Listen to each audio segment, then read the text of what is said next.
So AVMs, this is something that I think most folks are relatively familiar with, but breaking it down into the components can be helpful for understanding kind of where we need to focus our attention, what we need to do, and how to get the results we're really looking for. So obviously we've got the three components that most are familiar with: the nidus, which is sort of this core of dysplastic vessels. This is what we've got sort of in green, the very loopy, irregular kind of vessels that we see here. You've got the arterial feeders, and these can come in different sizes, different shapes, different configurations, but you're going to always have some feeders coming in and then some veins coming out, which are often also quite large. As you guys are aware, arteries are usually high flow, thick walled, and veins are usually thin walled and low flow. So when you have high pressure into a thin wall, things tend to dilate. And we'll often get very, very large vessels as a result of that. And that can actually go to the extent of forming venous varices or kind of venous aneurysms that can be problematic. Now, one of the characteristics of these AVMs, which is going to become particularly important when we think about either irradiating them, gluing them, or cutting them out, is that usually there is no functional intervening neuronal tissue. If you do, DTI or other kinds of tractography, functional type of imaging, you'll often find that important structures that you would expect in a given location, say precentral sulcus, precentral gyrus, you expect that an AVM there is going to be right smack dab in the motor. Well, you may find that motor has moved forward or backwards in relation to it. These are often very long-standing structures that are going to co-develop with the child, the patient, over time. And so there can often be some displacement of structures. So what we might think has high eloquence may in fact not be. There can often be some intervening glial kind of gliosis, scarring of the tissue, that can also come into play here. Okay. So this is sort of a cartoon schematic of those various things. And let's start on the arterial side. So there are a couple of different kinds of pedicles that you might have going in. Number one, you can have an artery that plugs directly into the nidus. That's this end-on pedicle. Those are easy. Those are essentially not feeding any normal brain. You can do whatever you want with them. It's not going to matter because there's little consequence of neural compromise. The real challenge with AVMs comes when you have these en passant pedicles. The idea here is that you've got a vessel that's going by and giving out feeders to the AVM, but then it continues on to normal tissue. So that's the kind of vessel where if you just take the big trunk, you're going to give them a stroke that's going to have consequence and not just sort of cure the AVM, right? So those are the two main kinds of pedicles we have. You have these dysplastic vessels in the middle, the nidus, those irregularly shaped and formed things, and then you've got the draining veins. And the more we understand about AVMs, the more we come to think of these as sort of like the alveoli in the lung, right? So you actually have these little clusters. You've got secondary and tertiary draining veins that are arranged sort of with substructure. The reason that can be important is because you don't have just this cluster of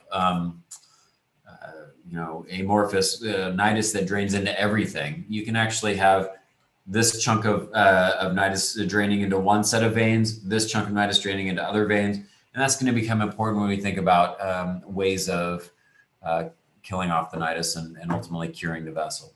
Now, as I'm sure you guys are aware, grading systems are a big part of neurosurgery. We like to be able to put numbers and schemes together so that, number one, we can communicate one to another, but then there are also sort of the correlates in terms of what was the grading scheme developed to convey. In this case, the Spezzer-Martin is the one that most folks use. And this was developed and published in the mid-'80s around the idea of surgical mortality and morbidity, right? So this is the scale, size, eloquence, and venous drainage that most folks know.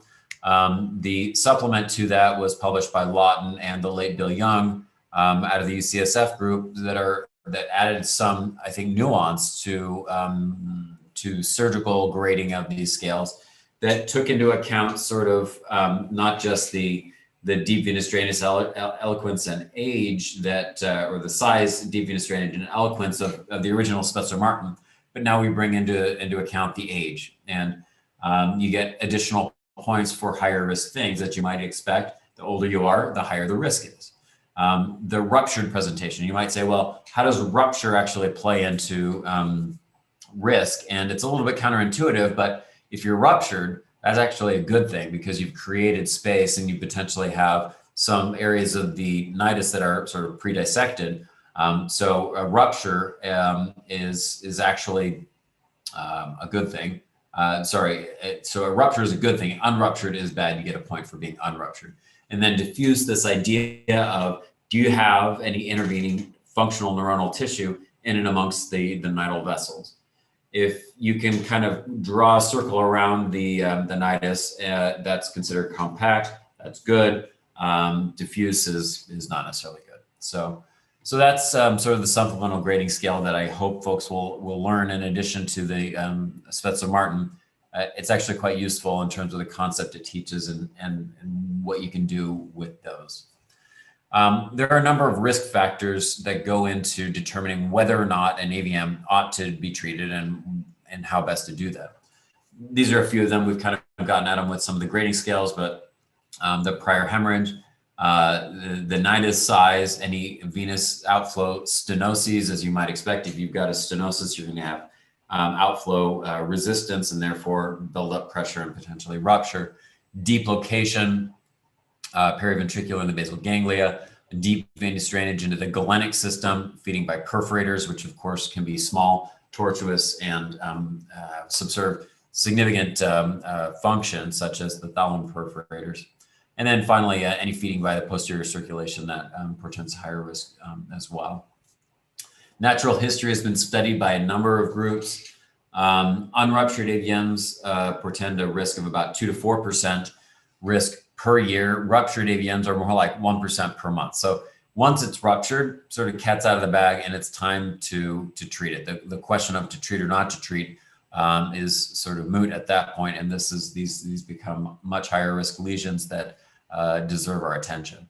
On top of that, I think it's important to understand sort of what each rupture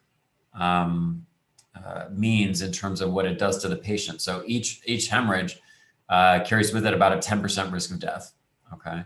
And about a 30 to 50% risk of major morbidity. So the risk of waiting to allow the AVM to heal or to be treated by radiosurgery, for instance, as we'll get into, carries with it some consequence, right? If this were to rupture while you're waiting for it to for the radiation to work, that can be very deleterious to the patient.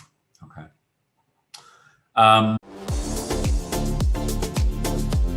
Hey everyone, Ryan Rad here from neurosurgerytraining.org. If you like that video, subscribe and donate to keep our content available for medical students across the world.